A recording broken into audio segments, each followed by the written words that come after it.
Apa yang disampaikan Pak Ganjar ke publik sore ini adalah kesepakatan saya dengan Pak Ganjar sejak awal, bahwa saya pada saatnya yang tepat nanti pasti akan mengajukan pengunduran diri secara baik-baik.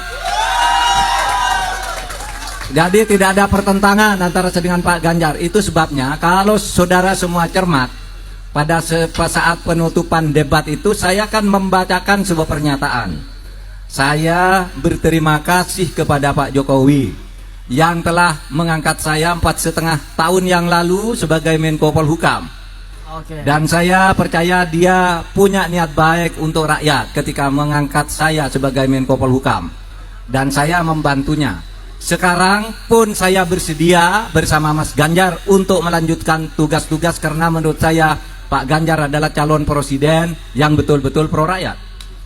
Nah, jadi saya sudah memberi isyarat itu. Tetapi kenapa ini tidak dilakukan sekarang? Karena begini, satu, menurut aturan itu tidak dilarang. Dulu yang tidak dilarang itu ya menteri, terus pejabat-pejabat pusat lah. Tapi menjelang Pilpres yang kemarin ditambah lagi aturannya, bahwa wali kota pun ya tidak harus mundur gitu kan. Aturannya ditambah. Padahal itu aturan lama yang hanya menyebut menteri dan pejabat-pejabat tertentu. Tapi tidak apa-apa. Yang kedua, saya juga ingin memberi contoh.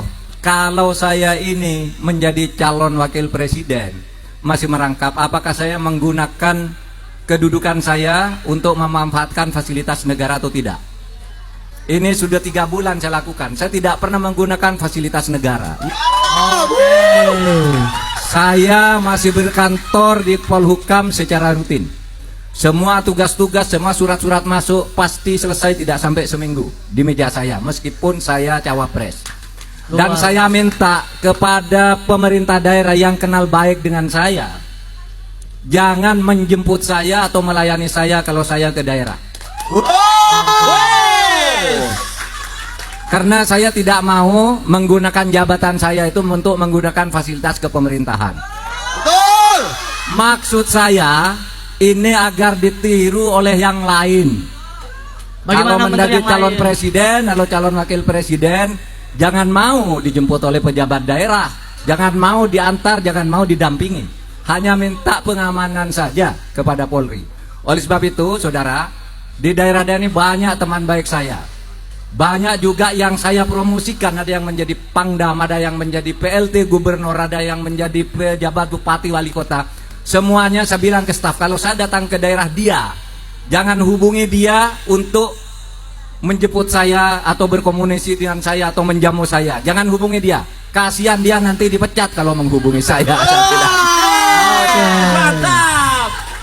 Karena fenomenanya orang kalau dekat-dekat dengan lawan politik itu itu susah, segera dipindah, segera dinaikkan, tapi sebenarnya ditendang ke atas, dan macam-macam. Oleh sebab itu, semua pejabat yang kenal saya, yang selama ini baik-baik saja, kalau saya datang ke daerahnya, Anda usah ikut menjemput agar tidak berbahaya bagi Anda, bagi karir Anda. Itu yang saya katakan.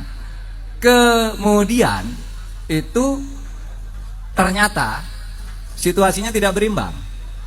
Pihak lain tampak menggunakan jabatan. Betul. Diantar dan sebagainya. Malah yang terakhir ini menteri-menteri yang tidak ada kaitannya dengan politik juga sudah ikut tim sukses. Siapa itu? Singkat, Iya kan? Betul. Oleh sebab itu, saya kira percontohan saya ya sudah cukup.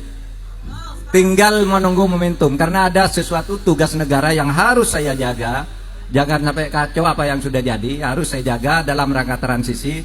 Dan saya menghormati Presiden Jokowi yang mengangkat saya 4,5 tahun yang lalu dengan penuh ketulusan.